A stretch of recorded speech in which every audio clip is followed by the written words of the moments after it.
বিশ্বকাপের আগে নাইজেরিয়ার বিপক্ষে প্রস্তুতি ম্যাচ খেলতে নামছে পর্তুগাল, আর এই ম্যাচকে ঘিরে উঠছে বড় প্রশ্ন, দেশের মাটিতে কি এটিই ক্রিস্টিয়ানো রোনালদোর শেষ আন্তর্জাতিক ম্যাচ? রোনালদোর ভবিষ্যৎ নিয়ে আলোচনা থাকলেও পর্তুগাল কোচ রবার্তো মার্তিনেজ জানিয়েছেন 41 বছর বয়সী অধিনায়কের পুরো মনোযোগ এখন বিশ্বকাপ প্রস্তুতিতে। তিনি বলেন, রোনালদো বা দলের অন্য কোনো খেলোয়াড়ের ভবিষ্যৎ নিয়ে তিনি ভাবছেন না, বরং সবাই মাঠের পারফরমেন্স ও দলের লক্ষ্য পূরণে মনোযোগী।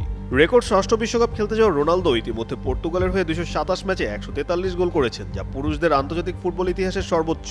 তবে আন্তর্জাতিক ফুটবল থেকে কবে বিদায় নেবেন সে বিষয়ে এখনো কোনো ইঙ্গিত দেননি তিনি। বাংলাদেশ সময় বুধবার রাত 2:45 নাইজেরিয়ার মুখোমুখি হবে পর্তুগাল। বিশ্বকাপের আগে এই ম্যাচে রোনালদোকে শুরুর একাদশেও দেখা যেতে পারে। তবে কোচ মার্টিনেজ জানিয়েছেন, স্কোয়াডে যত বেশি খেলোয়াড়কে সম্ভব সুযোগ দেওয়াই তার পরিকল্পনা। আগামী 17 জুন কঙ্গোর বিপক্ষে ম্যাচ দিয়ে বিশ্বকাপ মিশন শুরু করবে পর্তুগাল। তবে তার আগে সবার নজর থাকবে রোনালদোর দিকে। এটিই কি দেশের মাটিতে তার শেষ আন্তর্জাতিক উপস্থিতি, নাকি গল্পটা এখনো অনেক বাকি?